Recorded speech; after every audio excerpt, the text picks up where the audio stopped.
Então nós vamos dar início à nossa reunião. Pediria ao Toninho que Sebastião que apagasse a luz aí para nós. Então nós vamos elevar o nosso pensamento a Jesus e pedir mais uma vez a proteção para que nós possamos equilibrar os nossos pensamentos e entrar em sintonia com o plano espiritual. Nós vamos aproveitar a mensagem que o João preparou para nós, para que nós possamos, harmonizando os nossos pensamentos, Senhor, nos preparar. Decisões, porque a decisão é uma maneira de orar. Dai-nos coragem para, depois da dúvida, sermos capazes de escolher entre um caminho e outro. Que o nosso sim seja sempre um sim e o nosso não seja sempre um não. Que uma vez escolhido o caminho, jamais olhemos para trás, nem deixemos que nossa alma seja roída pelo remorso. E para que isso seja possível, Senhor, protegei as nossas ações, porque a ação é uma maneira de orar. Fazei com que o pão nosso de cada dia seja fruto do melhor que levamos dentro de nós mesmos. Que possamos, através do trabalho e da ação, compartilhar um pouco de amor que recebemos. Para que isso seja possível, Senhor, protegei os nossos sonhos, porque o sonho é uma maneira de orar. Fazei com que, independentemente de nossa idade ou de nossa circunstância, sejamos capazes de manter acesa no coração a chama sagrada da esperança. E para que isso seja possível, Senhor, dai-nos sempre o entusiasmo, porque o entusiasmo é uma maneira de orar. É Ele que nos liga aos céus e à terra, aos homens e às crianças, e nos diz que o desejo é importante e merece o nosso esforço. É Ele que nos afirma que tudo é possível, desde que estejamos totalmente comprometidos com o que fazemos. E para que isso seja possível, Senhor, protegei-nos, porque a vida é a única maneira que temos para manifestar o vosso milagre. Que a terra continue transformando a semente em trigo. Que nós continuemos transmutando o trigo em pão. E isto só é possível se tivermos amor. Portanto, nunca nos deixe em solidão. Dai-nos sempre a vossa companhia e a companhia de homens e mulheres que têm dúvidas, agem, sonham, se entusiasmam e vivem como se cada dia fosse totalmente dedicado à vossa glória.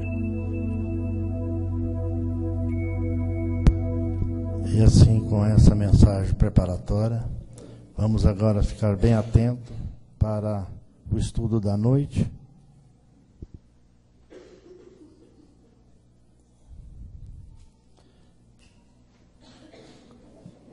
Nós vamos passar a palavra ao Manuel, que ele preparou com muito carinho um estudo para nós hoje.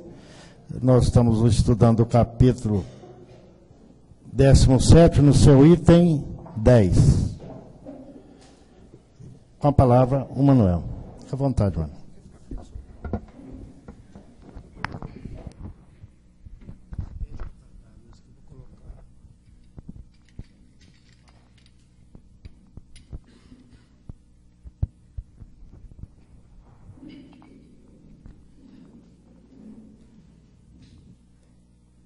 Nós rogamos que a paz do Cristo permaneça em nossos corações, para que o assunto da noite possa calar fundo em nossa alma e que todos nós, encarnados e desencarnados, possamos tirar o devido proveito da mensagem da noite.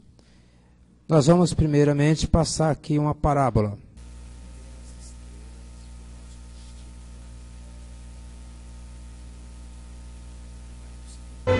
E as aves comeram. Parte dela caiu em terreno pedregoso. onde não havia muita terra, e logo brotou, porque a terra não era profunda. Mas quando saiu o sol, as plantas se queimaram e secaram, porque não tinham raiz. Outra parte caiu entre espinhos, que cresceram e sufocaram as plantas. Outra ainda caiu em boa terra. Deu boa colheita a 100, 60 e 30 por um.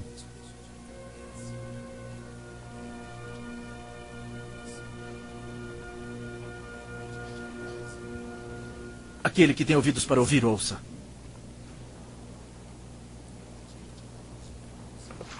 Portanto, ouça o que significa a parábola do semeador.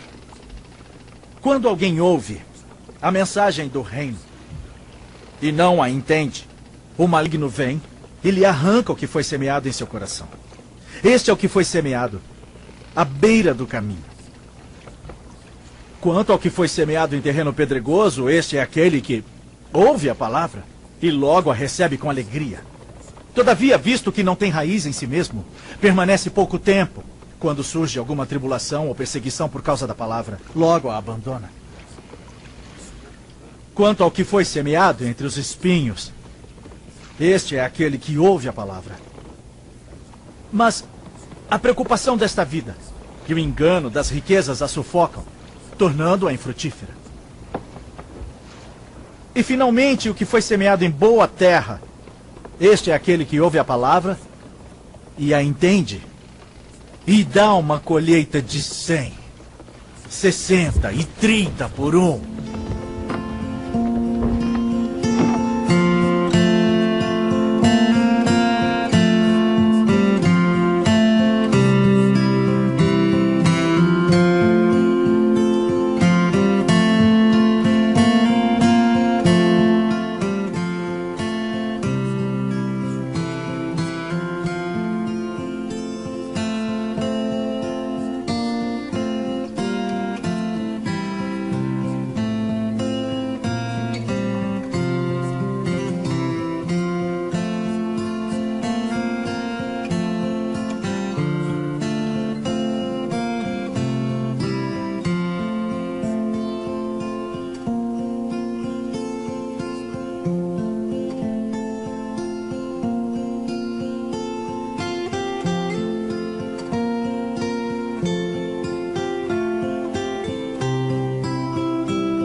Maravilha.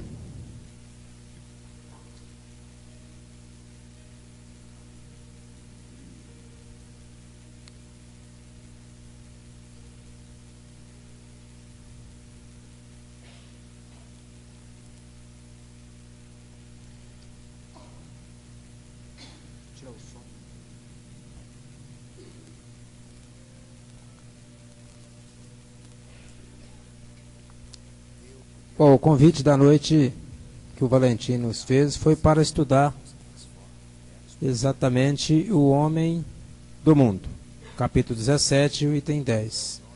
Por isso que nós colocamos a parábola O Semeador, porque a parábola representa muito bem a nossa passagem pelo planeta, o que nós estamos plantando e o que nós estamos colhendo.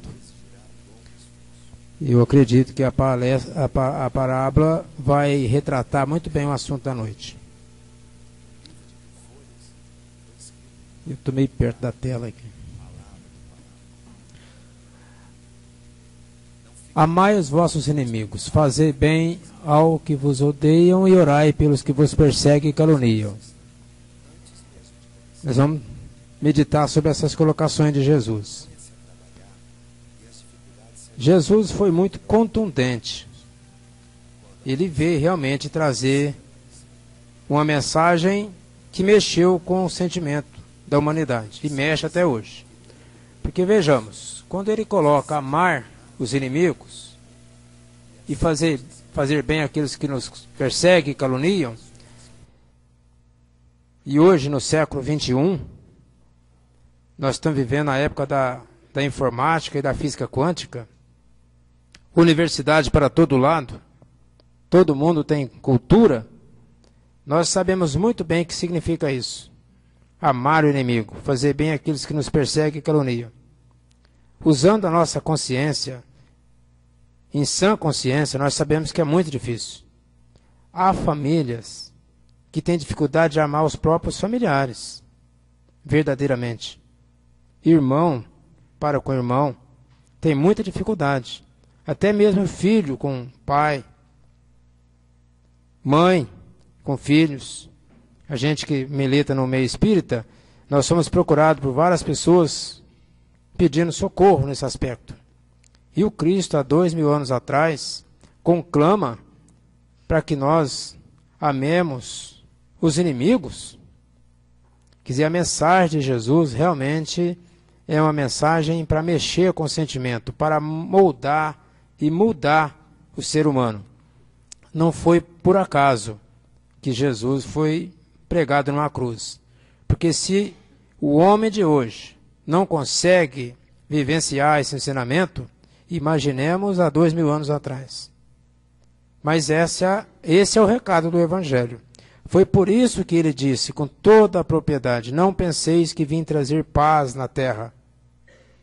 Eu vim lançar fogo. E tenho pressa que esse fogo acenda.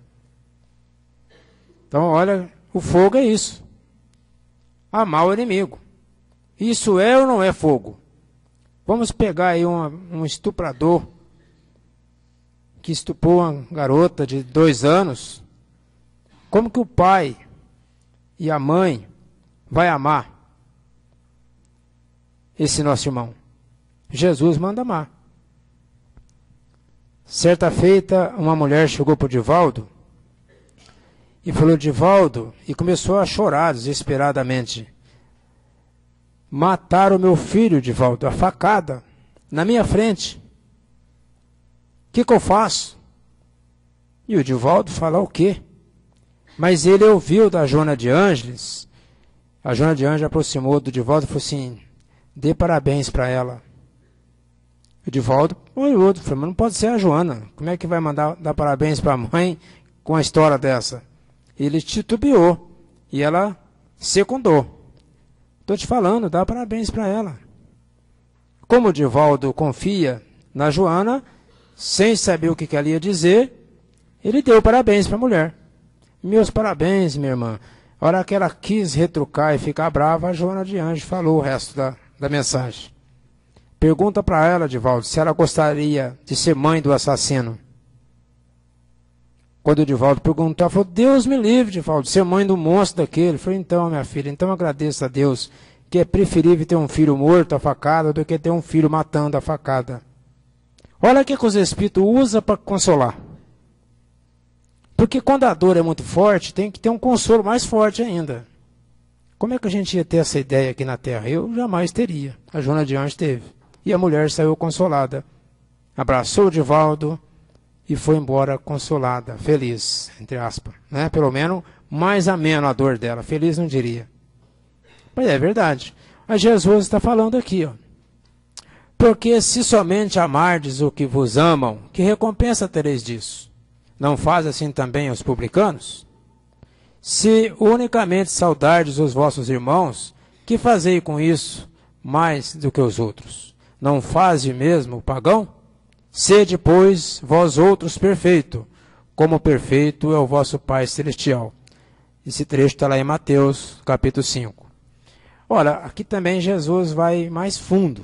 Sede perfeito como o vosso Pai Celestial é perfeito. Ele próprio disse, quando o chamaram de bom, ele não aceitou. Por que me chamais bom? Bom é meu Pai que está no céu. E aqui ele está pedindo para que a gente seja perfeito como nosso Pai Celestial é perfeito. É claro que Jesus não está pedindo aqui equidade. Ele está falando de buscar essa evolução dentro de nós. Ser perfeito como nosso Pai não é para nós, mas é para não guardar ressentimento. E não guardar ressentimento, Valentim, já é um progresso faraônico na nossa encarnação. Nós sabemos que o ressentimento guardado é ódio, é mágoa, é rancor.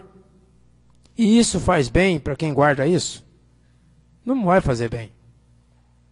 Já é comprovado, através da ciência, que o ódio vira câncer.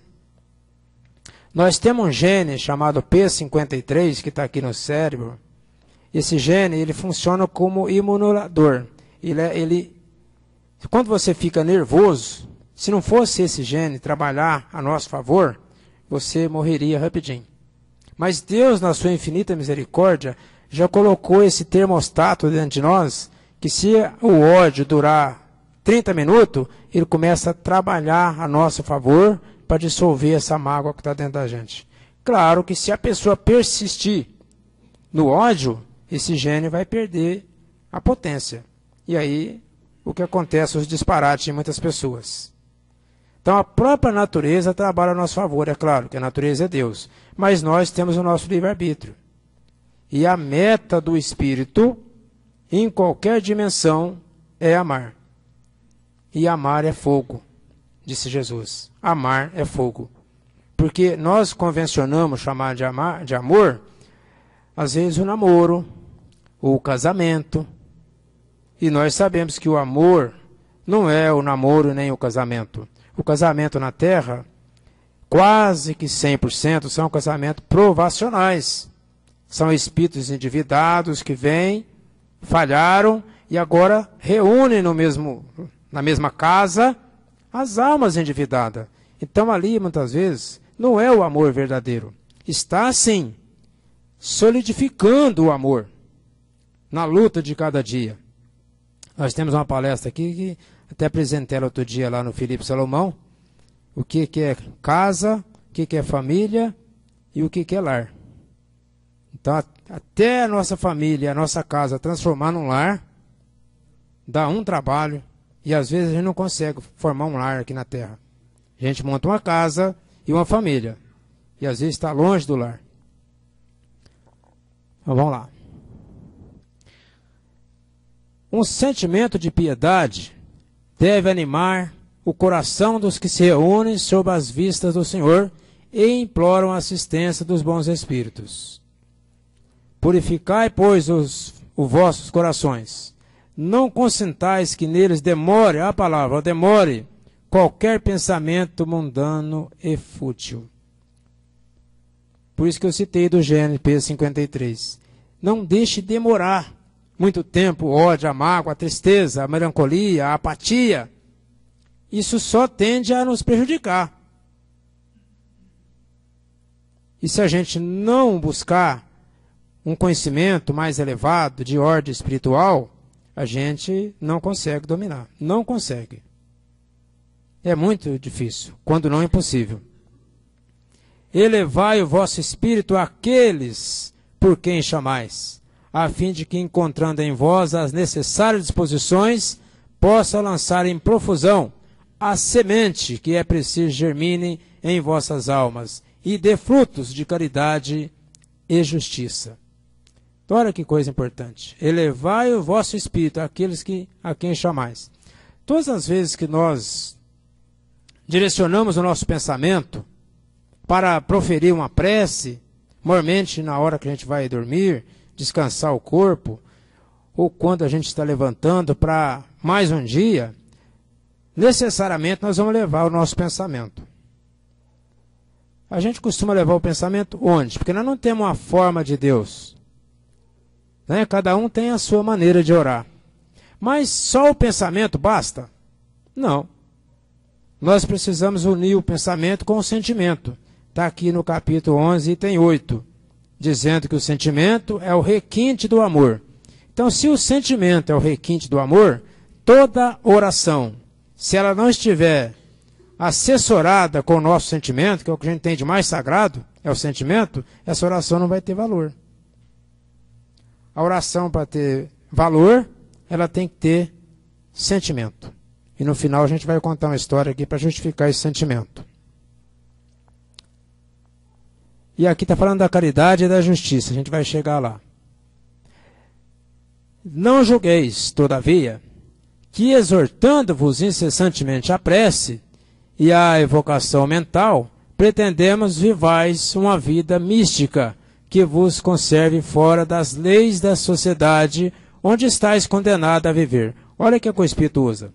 Condenado a viver. Por que nós estamos condenados a viver? Porque a vida é um dom de Deus. Não tem como pular fora da vida, tem? Supondo que eu cansasse de viver, eu vou dar um tiro no ouvido. Eu vou acabar com a vida? Não vou. Pelo contrário, eu vou complicar mais a minha vida. Porque a vida é um dom divino, repetindo. O nosso corpo somático, essa gaiola de carne aqui, é passageira. E a doutrina espírita, com toda a propriedade, falando dos nossos corpos, dos nossos 7 corpos justaposto, prova para nós a existência da vida espiritual. Por isso que a doutrina espírita é ciência. Ciência da ciência. Mas com poucos estudam a fundo a doutrina espírita, infelizmente. Nós precisamos dedicar mais aos estudos. Quem de nós aqui na sala já leu a Gênesis de Allan Kardec, né? De capa a capa. Não é claro que eu não estou cobrando ninguém, não. Estou cobrando de mim mesmo. Mas é um livro científico. Às vezes a gente não lê nem o livro dos Espíritos, que é o básico. Né? Estou falando ler mesmo, estudar. Porque quando o Emmanuel falou para o Chico, vai ler o livro dos Espíritos. E ele leu rapidinho. Emmanuel, já acabei de ler. Falei, então agora você vai estudar. E nunca mais para. Porque ler é diferente de estudar. A gente pega umas perguntas lá do livro dos Espíritos, como eu separei um aqui, a gente começa a ver as entrelinhas, o verbo, o que está falando aquela pergunta, dá a impressão que você nunca leu. O senhor Vicente da Torraca sempre falava isso para mim. Ué, Manuel, eu estou relendo os livros, parece que eu não tinha lido. Eu falei, claro, o senhor está amadurecendo. Agora o senhor está vendo com outra visão. A transcendência espiritual. E é isso que está falando para nós aqui, ó. Não vivei com os homens da vossa época, como deve viver os homens.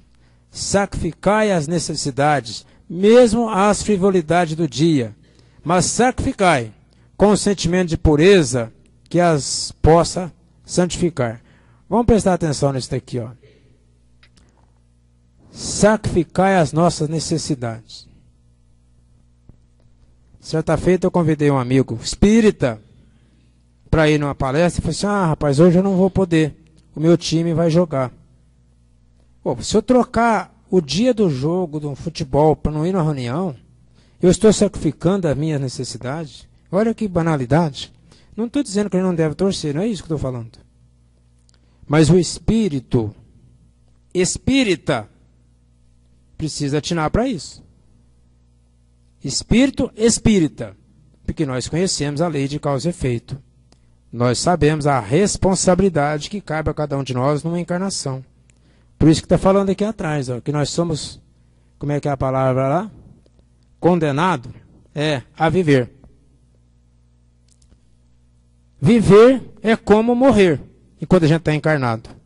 Tem como escapar da morte? Não tem. Então são 3 coisas que a gente não escapa de jeito nenhum. Enquanto está encarnado. Uma delas é a morte do corpo. Não adianta você invocar, você também vai morrer. Pode demorar, mas vai. Isso é fatal, não tem jeito. Segundo, a consciência. Todo mundo pode não saber nada de mim, mas eu sei. Quer dizer, a consciência é um termostato. Acusa mesmo o que você está fazendo. E terceiro, a justiça divina. Alcança a pessoa onde ele estiver. Pode demorar o tempo que for, mas a justiça divina chegará para todos nós. Esse acidente que teve em Santa Maria agora, né? Comunicou um espírito lá no nosso grupo. Falou, não, pode ficar tranquilo, eles não resgataram, eles não sofreram nem 10% do que eles fizeram sofrer na guerra de 1940. São aquelas pessoas que matavam com gás. Como é que chama o gás? O mesmo gás que jogava lá é o mesmo que eles morreram aqui. Esqueci o nome agora. Metano? Cianeto. Cianeto. Então, aquilo ali foi um grupo de espíritos que trabalharam lá com Hitler, mas certamente alguns retardatários, ou outros irão pagar de outra forma, resgatar. Porque o Duralec, Sedilec, é isso. A lei é dura, mas é lei. E Jesus falou isso. A cada um é dado segundo seus merecimentos. Olha, isso é profundo. Se a lei divina não favorece, de jeito nenhum, porque Deus não dá privilégio, a pessoa, o espírito, ele tem que resgatar aquilo que ele plantou. O Velho Testamento fala disso. Olho por olho, dente por dente. A lei de Italião. Você plantou, você colhe. Por isso que o Maurício Crispim, que vem muito em Franca, sempre fala isso. Que no futuro o homem vai amar por egoísmo. Acho fantástica essa frase dele. O futuro é agora.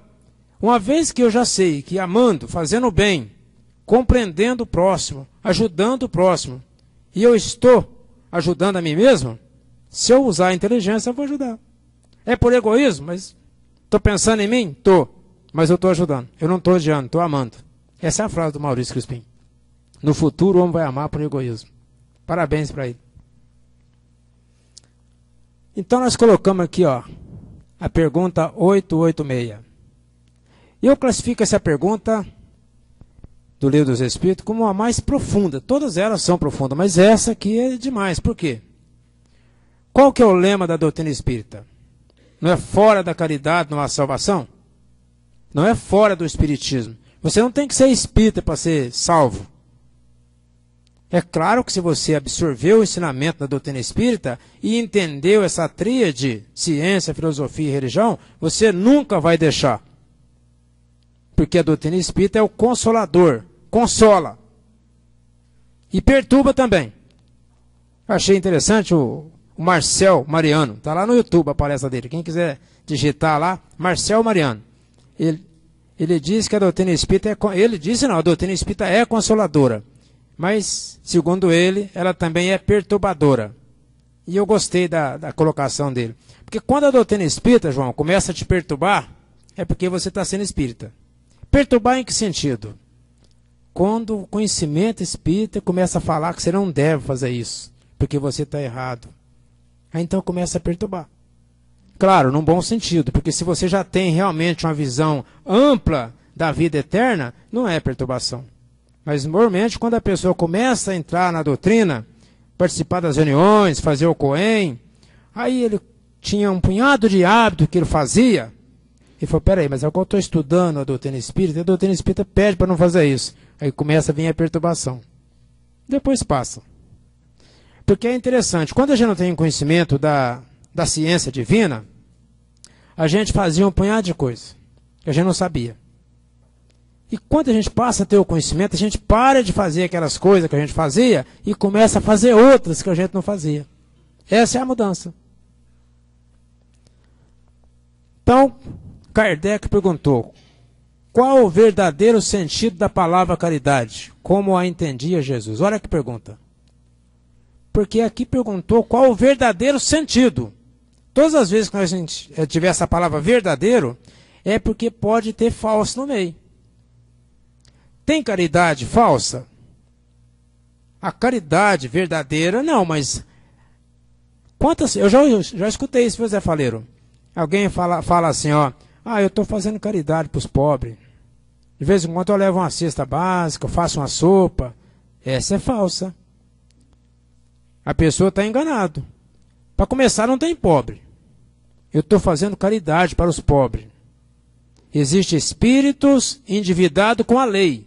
E aquele que se julga rico de dinheiro pode ser muito mais pobre do que aquele que está precisando de alimento. Porque a riqueza é da alma, não é do corpo. Então essa é uma caridade falsa. E se a pessoa achar que está fazendo caridade, já não é caridade. Porque o caridoso mesmo, ele não sabe o que faz caridade. E olha aqui o que Jesus, o que os Espíritos falam. São 3 respostas. Ó.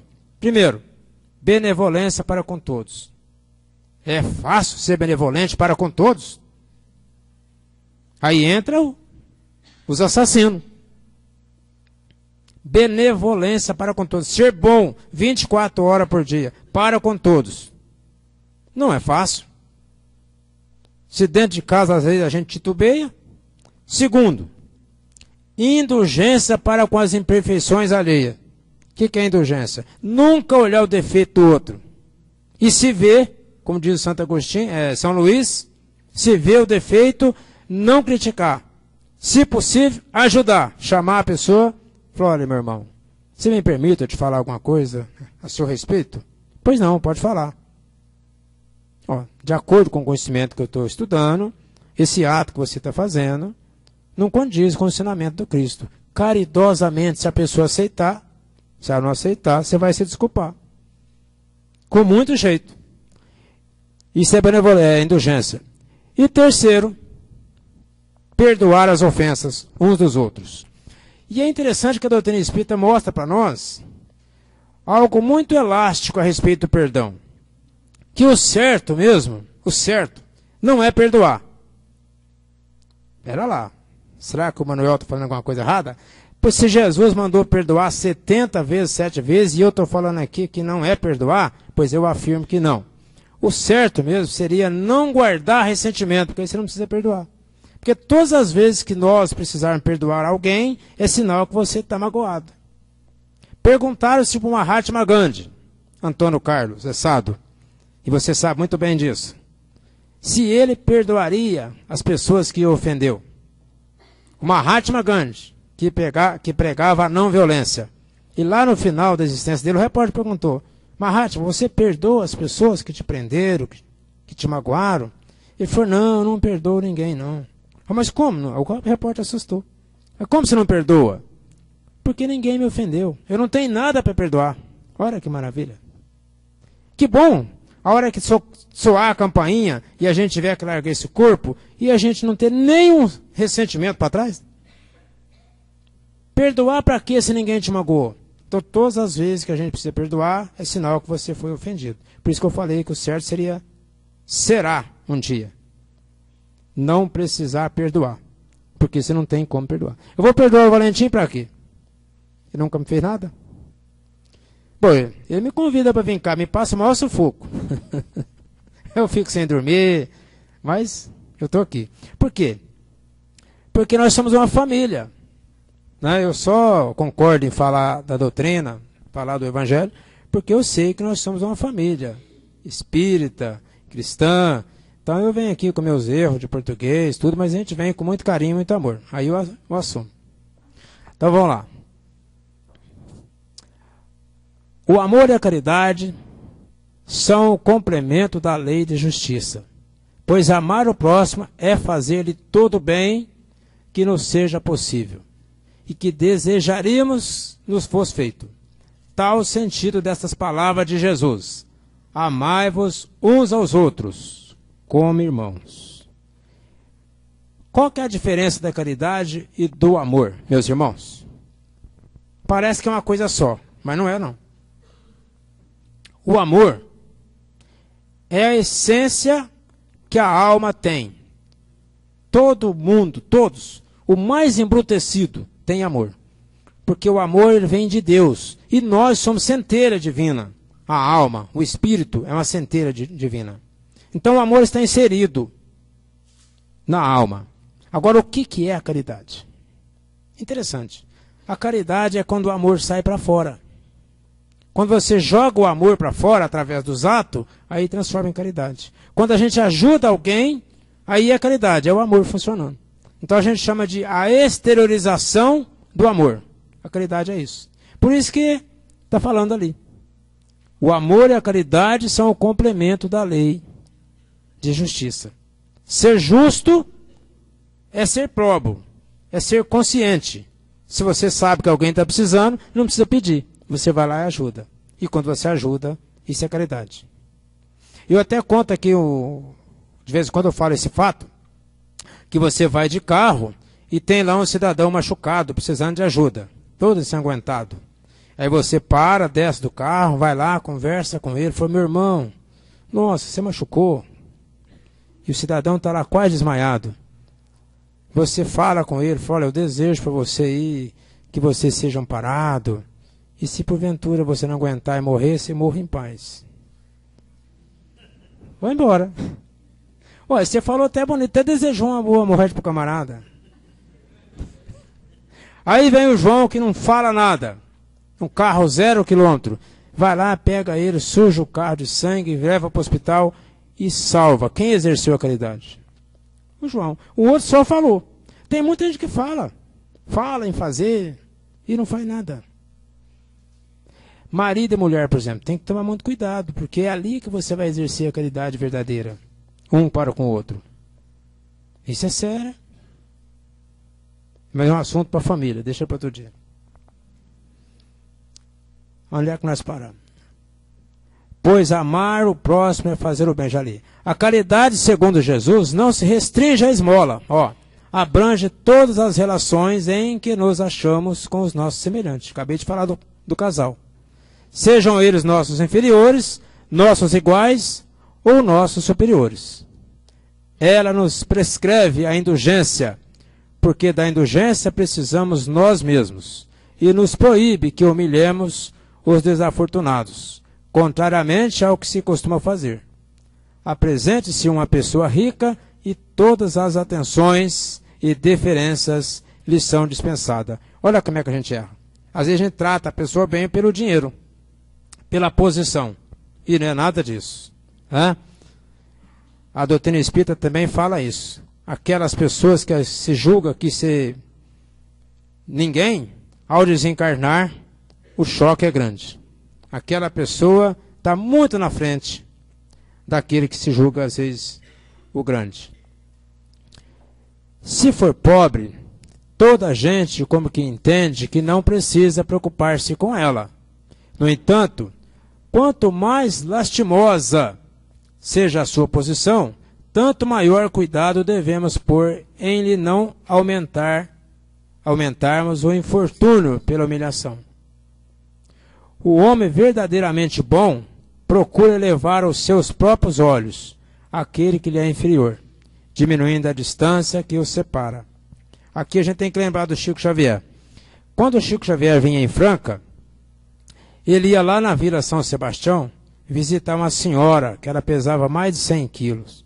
A casa dela era de adobo, de taipa. Nem cadeira tinha um toco, que um dia eu fui lá. Ele ia lá e dava um abraço naquela mulher, tratava ela com muito mimo. Vai saber quem é aquela alma que está lá. Era uma alma muito grande. Tinha uma afinidade com o Chico. O Chico saía lá de Uberaba para visitar a mulher aqui. Então são detalhes. Sois chamados a estar em contato com espíritos de natureza diferentes, de caracteres opostos. Não choqueis a nenhum daqueles com quem estiverdes. Sede joviais, sede ditosos, mas seja a vossa jovialidade a que provém de uma consciência limpa.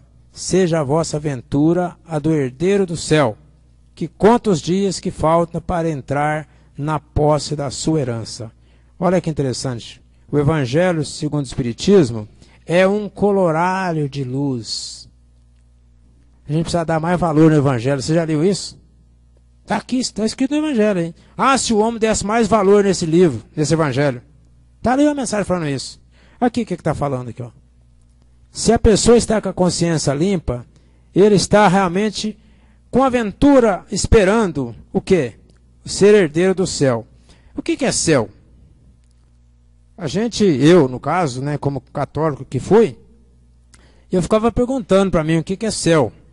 mas convencionou dizer que céu é um lugar que ninguém faz nada, que você pode ficar ali só bebendo água, tocando os animais. Isso não é céu. Até tem um fato interessante que desencarnou um pastor evangélico e ele foi para um lugar desse, porque ele aprendeu lá na igreja dele que quando ele entrasse no paraíso, ele podia pegar as cobras com a mão, tocar nos leões, que era tudo mansinho, ninguém ia fazer nada com ele.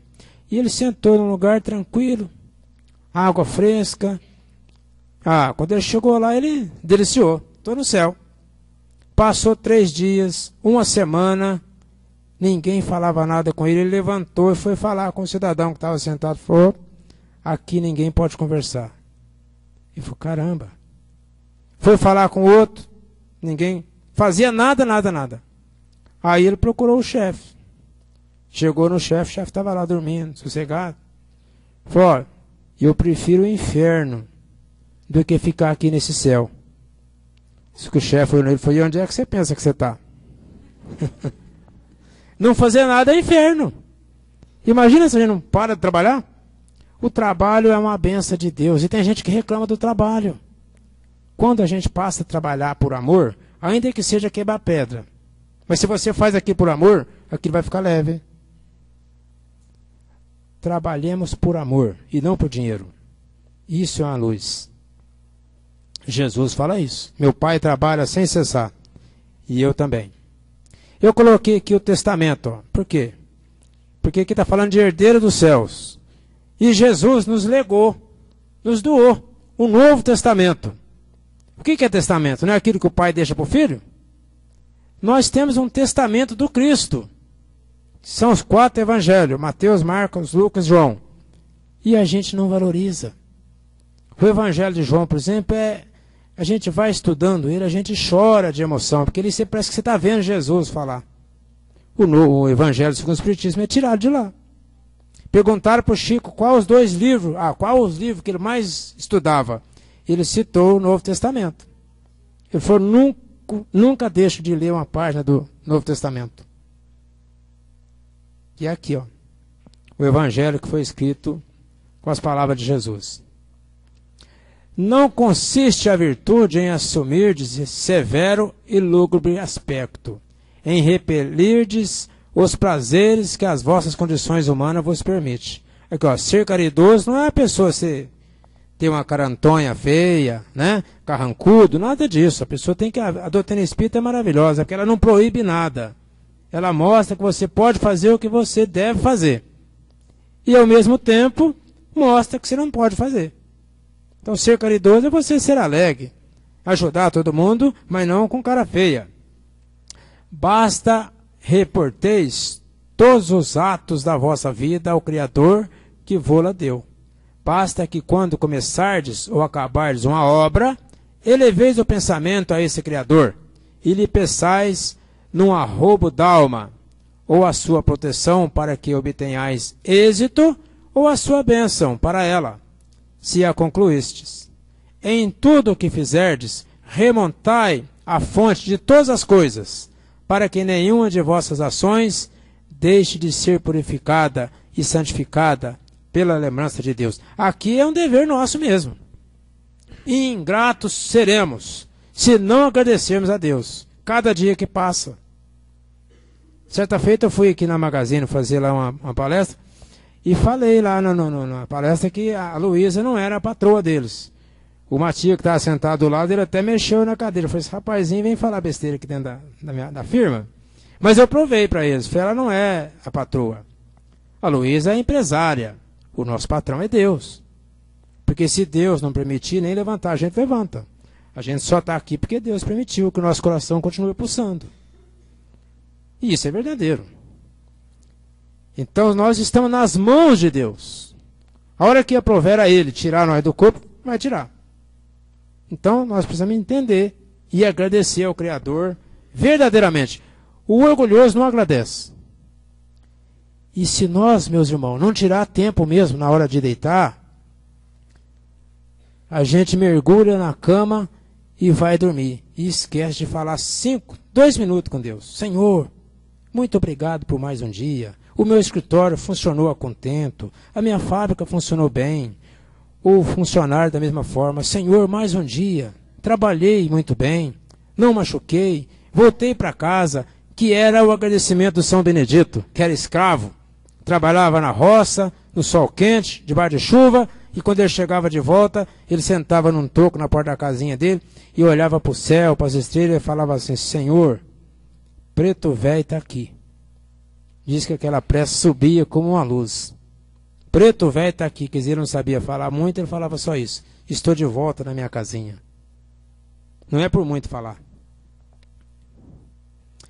A perfeição está toda, como disse o Cristo, na prática da caridade absoluta.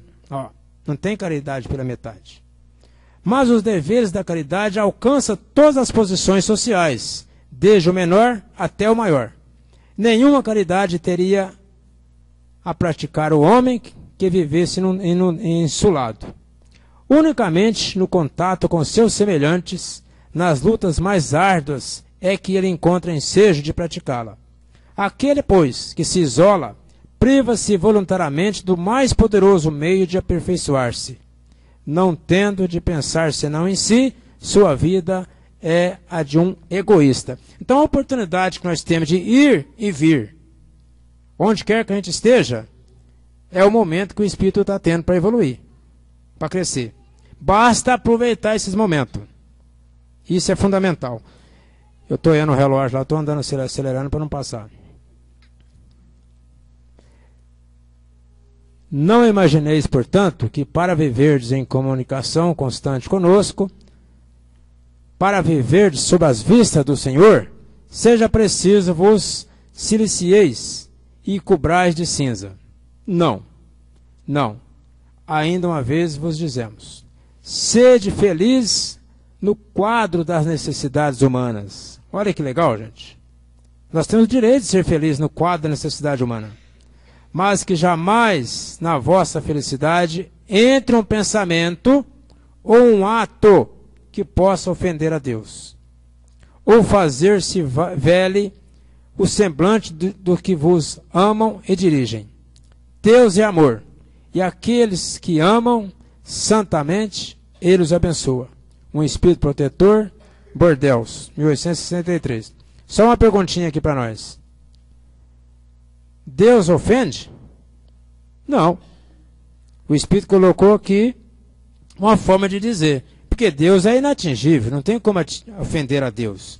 Na verdade, todas as vezes que o Espírito, que é a criatura, blasfema, reclama de Deus, ele está atingindo ele mesmo. Então, ofender a Deus, no nosso entender, é ofender a si próprio, porque Deus não se ofende. E para terminar nosso bate-papo, eu trouxe aqui uma história, só para encerrar. Mais 3 minutinhos, viu? Só para contar a história. É a história da senhora que estava grávida no 6º mês. E ela ia completar o 5º filho.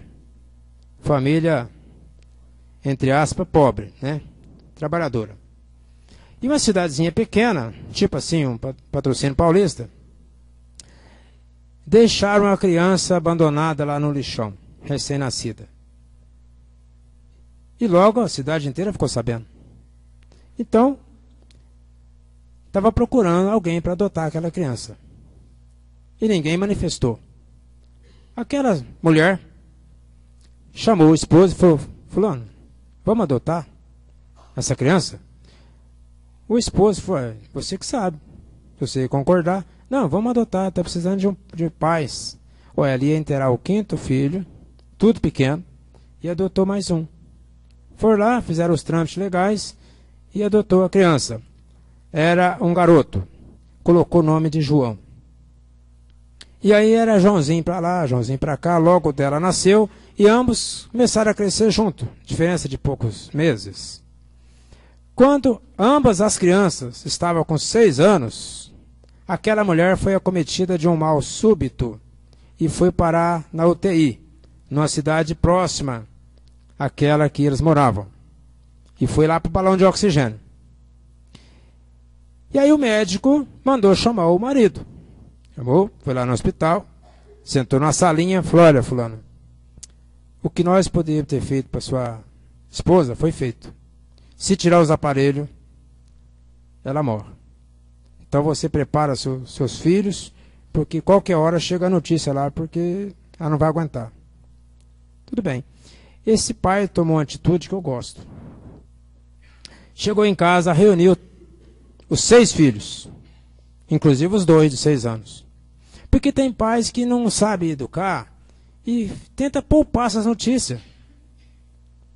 Às vezes não tem também gabarito, traquejo para dar notícia, porque a pessoa tem que ter. E ele reuniu todos os filhos, 8 horas da noite, e falou: meus filhos, a mãe de vocês está entre a vida e a morte, o médico me chamou lá, então vocês preparam porque ela vai morrer. Não falou desencarnar, falou morrer. E agora vocês podem dormir. Cada um foi tomar sua cama. O Joãozinho, eu falei que ia falar do valor da prece e da caridade. O Joãozinho entrou para o quarto, sentou na cama e fez essa prece. Com 6 anos. Senhor Jesus, não deixa a nossa mãe morrer, não. Nós precisamos tanto dela. Isso é prece? Isso é muito mais do que uma prece, isso é um pedido. Isso aí entra sentimento. Senhor Jesus, não deixa a nossa mãe morrer, não. Nós precisamos tanto dela. Essa prece subiu e chegou até uma colônia muito elevada, como fosse uma bola de luz. E os espíritos falaram: está chegando uma prece da terra. E separaram 3 espíritos, vai lá ver quem é que está pedindo. Fração de segundo, os espíritos chegaram, atraídos pela vibração da prece, e encontrou o Joãozinho ainda sentado na mesma posição. Auscultou aquele espírito e mandou um recado para a colônia: a prece é um dos nossos. É um dos nossos que está orando. O espírito tinha vindo dessa colônia. Aí veio o recado: falou, pode atender a prece dele. O que ele tinha pedido? Para não deixar a mãe morrer. Pode atender o pedido dele. Eles foram até o hospital. Chegou lá, a mulher realmente estava entre a vida e a morte.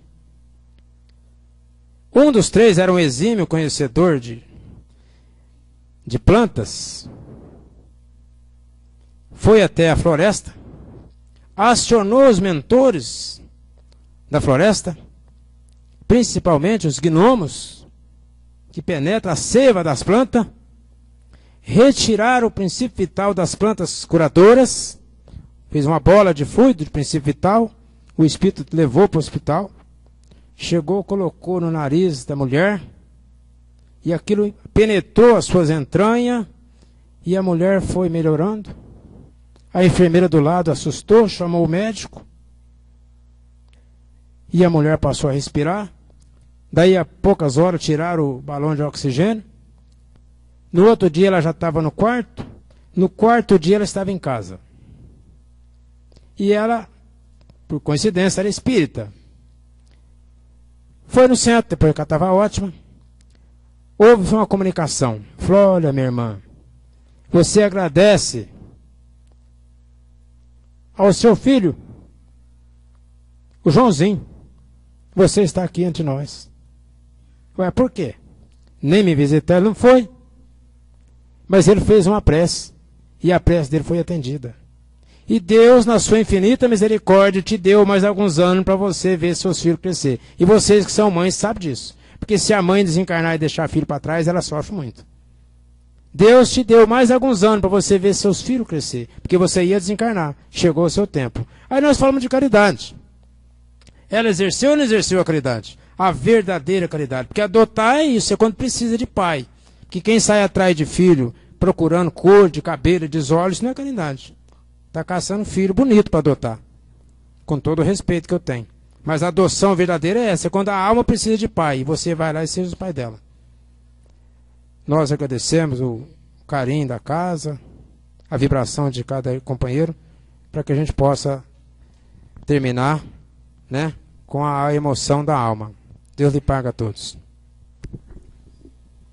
Nós agradecemos o Manuel pela colaboração e participação nossa, e que ele leve ao abraço fraterno aos seus companheiros lá do Amor e Caridade, lá da Santa Rita. Então nós vamos passar a segunda parte da nossa reunião.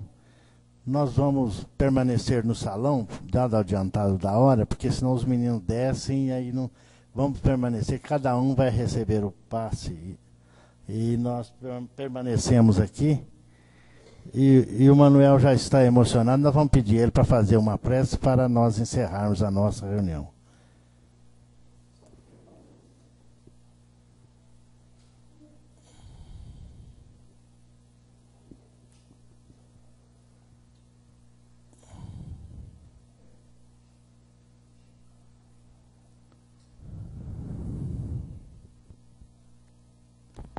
O passe coletivo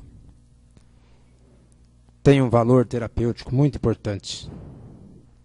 Mesmo porque, quando Jesus disse que onde estivesse 2 ou mais pessoas reunidas em seu nome, ele estaria presente. E nós estamos aqui hoje, mais de 100 pessoas, vibrando no mesmo diapasão, com a mesma sintonia.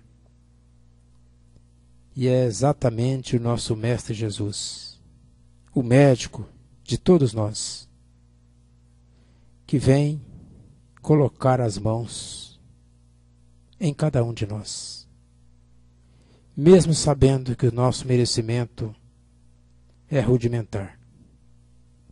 Mas Jesus, o Mestre dos Mestres, prometeu que estaria conosco até o final dos tempos. Senhor, nós vos agradecemos de alma elevada por tudo que temos recebido nesta encarnação.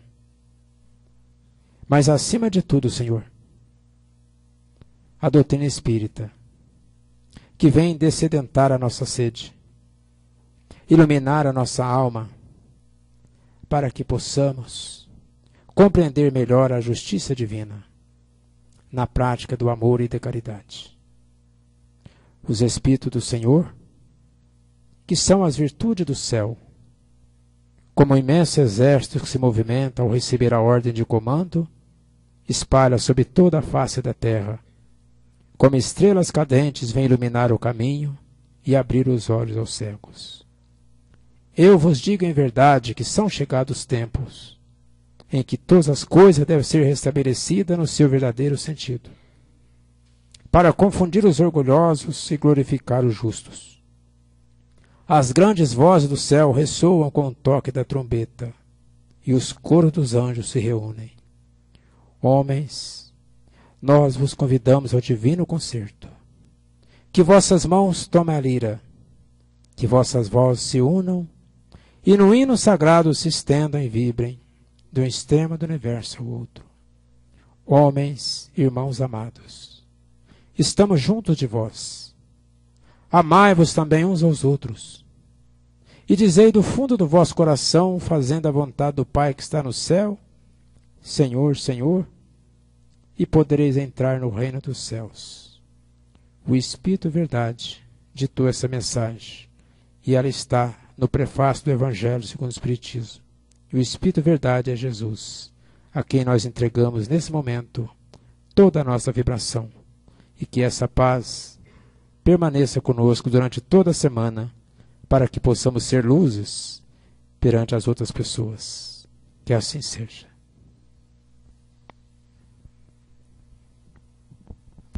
Que assim seja. A nossa reunião está encerrada. Retiremos em paz.